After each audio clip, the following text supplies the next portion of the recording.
Hello and welcome to the Autism, ADHD and Us 3 podcast with me, Jenny Lucas. We'll be talking all things neurodiversity, including late diagnosis, parenting and everything else that comes in between.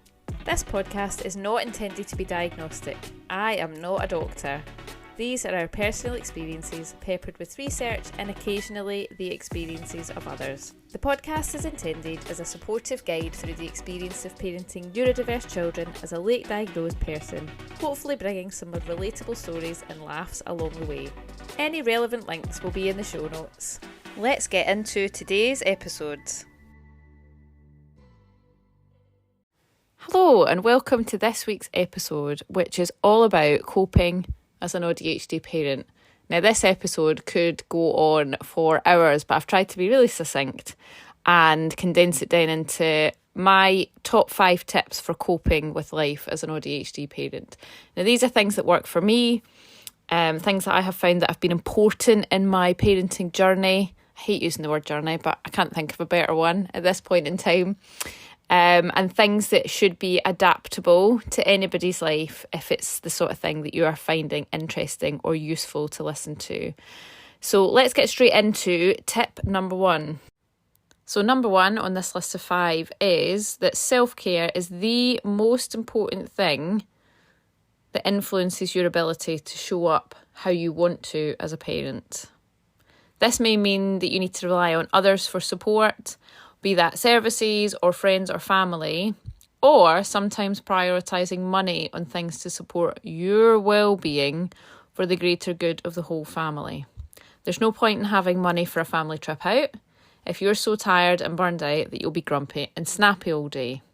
And this is one that I've had probably the most conversations with my husband about over the years, and that is getting him to also recognise that self-care is really important to not only him, but the people round about him. And I've always liked that mantra, happy mum, happy baby, and kind of appreciated what that meant or the idea behind that from very early in my parenting stages, but didn't necessarily know how to make it work for me in my life or what it meant for me as a parent individually, what I needed to be able to be happy as a mum or happy as a human so that I could show up as a happy mum for my kids. But that idea of self-care isn't selfish. Self-care is the best thing that you can do for the people round about you so that you can show up for the people round about you in the way that you want to. And we're so taught in this sort of British society in particular, Western society, that we should put everything before ourselves. We should put others before ourselves, and others' happiness and well-being and satisfaction, if you like, is more important than us. And how dare we want to do something for ourselves that might disappoint somebody else or might not disadvantage, but might take away from somebody else. You want to selfishly spend time by yourself and not go out to a family dinner or whatever it may be. It's actually for the greater good that self-care is a really important thing that you can do for yourself in order to be able to show up how you want to for the people around about you. I'd be really interested to know whether that is something you've considered or whether your immediate reaction to that is, oh, I couldn't do that, that's too selfish, or whatever your immediate reaction to that is, because that's fascinating. Because for me, I was initially I rejected it, and the people round about me sort of also didn't model that for me and rejected it also.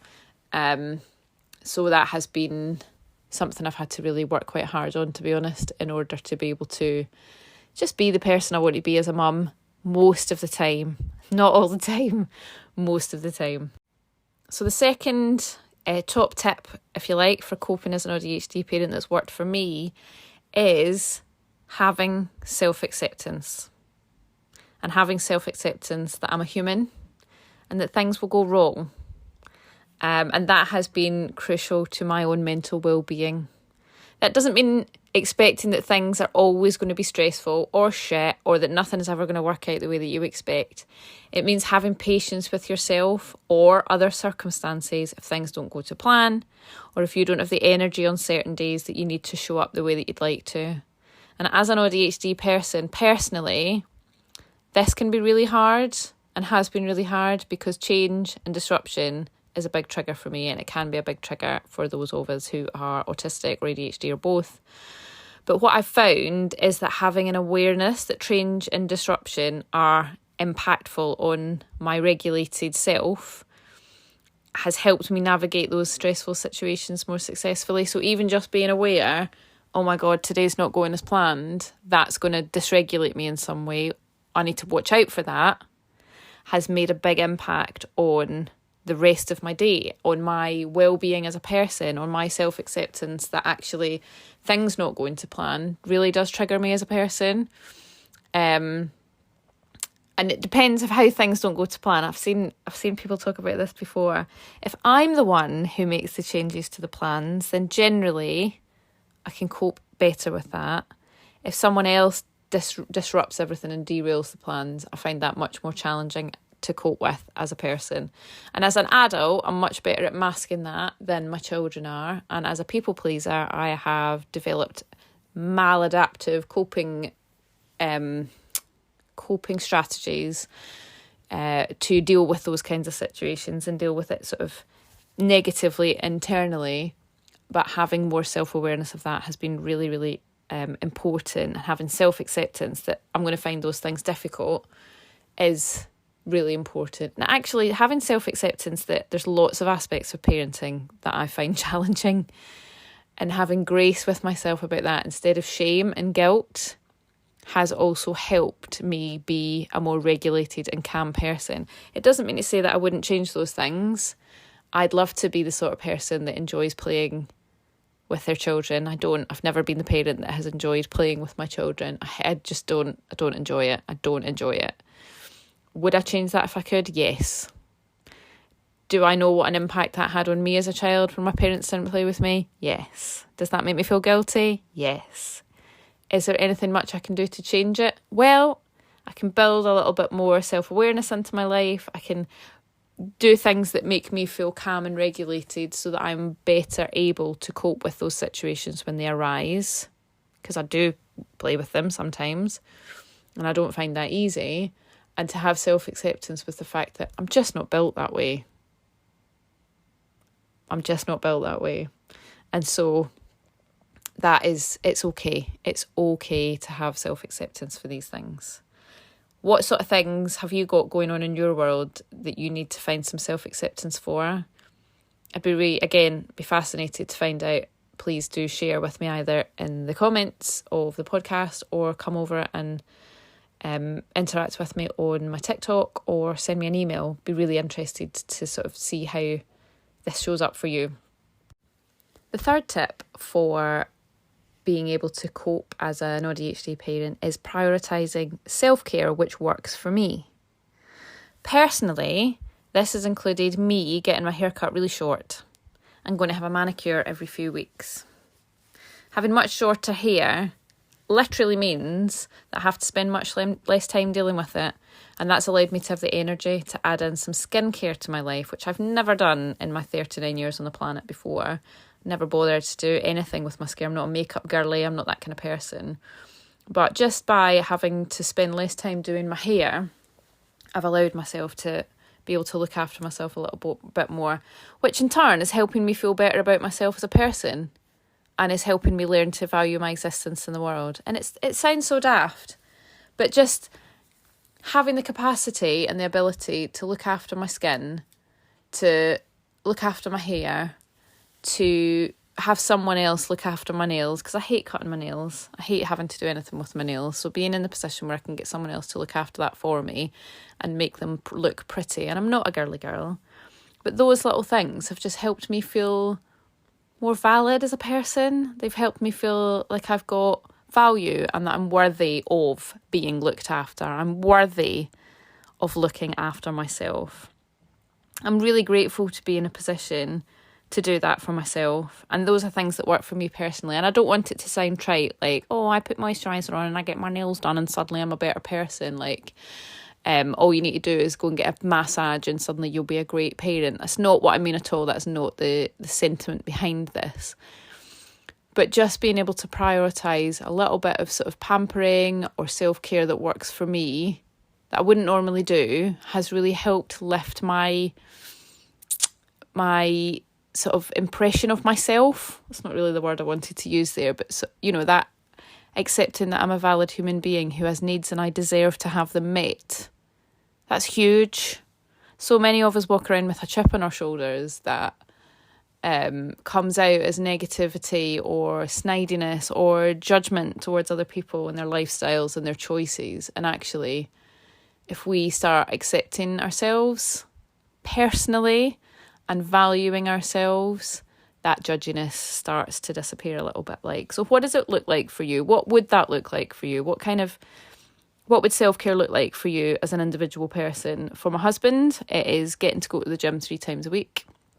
Him making time and prioritising that for himself. First thing in the morning, he's up and out at 5:45, 3 times a week to go to the gym. That really works for him. That over the last 2 years, almost 2 years, has had a massive impact on his well-being and his sort of self-confidence in himself. For my girls, it's having a skincare routine at the start and the end of the day. They've started to have their own skincare routine. And my eldest actually said to me last week, as she saw me in the mirror putting some moisturiser on after a shower, she said, "Mummy, I'm really glad that you've started to look after yourself a bit better now." And I thought, how lovely. They see everything. They see everything that we do. And being able to show up for myself in that way is showing them that they can show up for themselves in that way too. And I've got something else that I'm going to add to that when I have a little chat about point 4. So on that note, tip number 4, for me again personally, has been taking regular time away from the family and accepting that that's okay. There's nothing wrong with that. I've very much had the belief, sort of before we started having a family together and being parents, that we had to do everything together as a family of 4. All 4 of us, we had to do day trips together. When we were off at the weekend, we had to do everything together at the same time. And for quite a long time, I forced myself to go along and do things which I found draining or unsatisfying. Now, as a parent, we do have to sacrifice at times, and there are times where we have to show up for our kids in a way that feels uncomfortable, or that we have to just grin and smile through uncomfortable feelings. But I was doing that all the time. I was never taking any time for myself, and it was adding to my overwhelm in life. That was alongside working and being the default primary parent. So I was the person who did the stuff with the kids in the week most of the time, because my husband would be away out working, or I would also be away out working, but I'd be the person that would also be taking them and dropping them off at breakfast club or childminder, and doing the pickups and doing the dinners and doing the life administration that comes with being a parent, all of that, and then expecting myself to show up in evenings and weekends for all their clubs and days out and trips and stuff, and it didn't work. It added to a huge mountain of things which ended up putting me into burnout.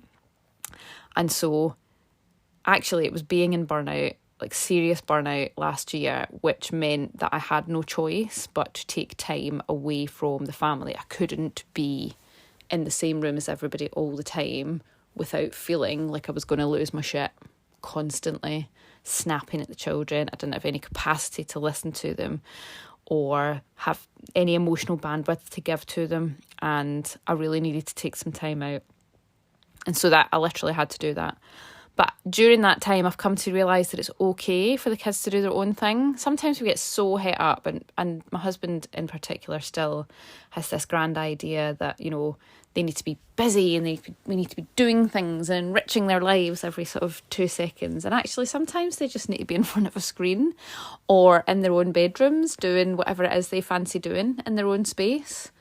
And that's fine, because they're also learning about how to regulate and self-regulate, and again, in a way that we never did. We never had the opportunity to do or any awareness of as kids. So they're finding out much younger than we are, thankfully, and that's the whole point of changing my parenting in the way that I have.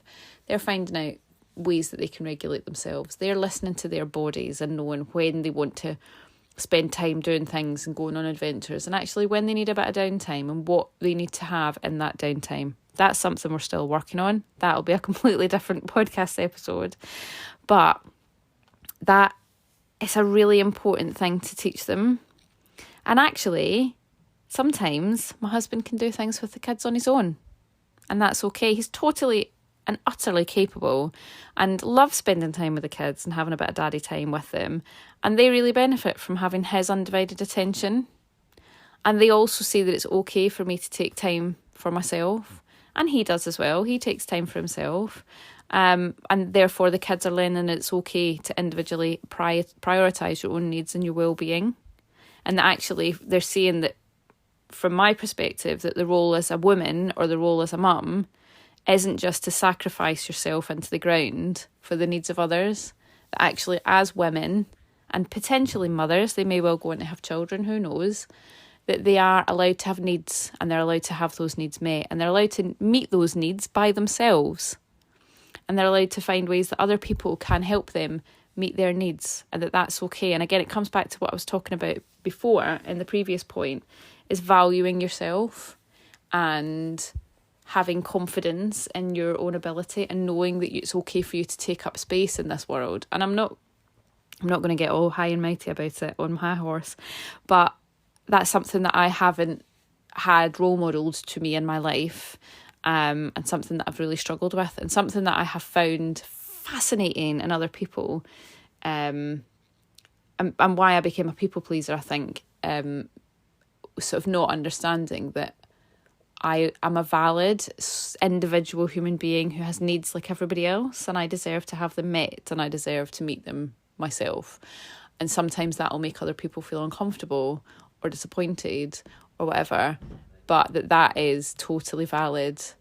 And I think that's a really important lesson to teach our children, boys or girls or non-binary or whatever they class themselves as or turn out to be. It's really important that they understand whoever they show up in the world as is valid and important, and just as important as everybody else round about them. The final tip from me today is taking time to get to know how my autism and ADHD affects me has also been a key thing for me as an individual, and for me being able to change my parenting style to the benefit of my kids. I don't think I'll ever stop learning about it, to be honest. Having found out at the age of 37, I think, that I'm autistic and ADHD, it was just like mind-blowing. And it's like a continuing learning pathway that I'm going to be on forever. I'm still discovering new stuff about myself all the time. And for me personally, accepting that I'm AuDHD means that I'm going to show up differently to other parents is also key. And means that having acceptance that I'm going to show up differently in the world to other people, and the way that I've been expected to show up, is also key. There's so much more to say about this, and I'm trying to condense it down into 5 tips, but all of these things are really, really important. We judge ourselves too much on the actions of others. And like in many other aspects of being neurodivergent, we're held to different standards, whether that is as an individual person, as a partner, as a parent. And they're often standards that are unachievable or unrealistic for us because they just don't work for us as individuals. Everyone has an opinion on all aspects of parenting, whether bottle or breast is best, whether you could co-sleep or not, whether you let your babies cry out or not, baby-led weaning or parent-led weaning, and 2 billion other things it would take me the rest of my life to list in this podcast. But you know what I'm getting at. What you're doing, which works for the well-being of your family, is fine. Having the confidence to do it your way, despite the myriad of opinions which will come your way, is hard. It's really hard, especially when those opinions are coming from inside your own family. I don't necessarily mean just from your partner. I mean from your partner's mum and dad, or their family, or your own parents, or siblings, or other well-meaning members of your family, or your friendship groups, or your neighbour down the road, or, you know, there's opinions come from absolutely everywhere. Oh, strangers on the internet are the best, I think, for all the different kinds of parents. Opinions, rather. You could just go around in circles if you wanted to follow everybody else's opinions. Having the confidence to do it your way, though, is key. It is hard, but it's key. And it will come to you more and more. The more you learn to trust yourself and trust your choices, the more confident you will become that those choices are the right ones for you. And especially if you are the parent of a child with additional needs, We're a special breed of people because we have to have gargantuan amounts of energy, which we don't, but we muster it up from somewhere to fight for the well-being of our children, to get access to the services that they require, to get access to the services that we require. It can be kind of daunting some of the time, and it can be exhausting a lot of the time, and it's worth it. Obviously, it's worth it for them and it's worth it for us. But having confidence that what you're saying is right for your child and what you're doing is right for your child is the most important thing that you can do in order to ensure that your children's needs are met in ways that work for your family. And that's it. Bottom line, as long as your needs are being met, their needs are being met, and everybody is happy and developing in the way that they can, then that's it. That's the most important thing. Other people's opinions on what that looks like to them, frankly, can fall off a cliff as far as I'm concerned. As long as you're doing what you think is right for you, then you crack on with that. And that brings us to the end of the episode. A nice short and sweet one for you this time around. I'll put links in the show notes to ways that you can contact me if you don't want to leave comments or leave a rating for the podcast. Although if you did want to leave a review for the podcast, that would be great, because it helps get it out there, it helps more people find it, and it helps more people get involved, and we can grow this community that you are so welcome to be a part of. I'll also put a link on there. If you didn't hear the last episode, I did a resource which has got the 5 questions which I have used that have changed my parenting. Wow, my words are not flowing in this last segment. But the 5 questions that I have asked myself regularly during my parenting journey that have most influenced and changed the way that I parent for the better.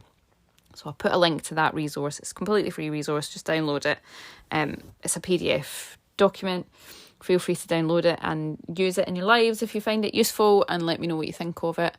If you haven't already heard about it from the previous episode. And if you've ever got any comments or questions that you'd like to ask, or anything that you'd like me to cover in this podcast, then please do get in touch and let me know. I genuinely enjoy all the interaction that I get around the podcast. I didn't think the podcast would take off in the way that it has, and it has been absolutely fantastic. So please do get in touch, leave a review, let me know what you're thinking, and have a great rest of your day, and I'll see you on the next episode. Take care.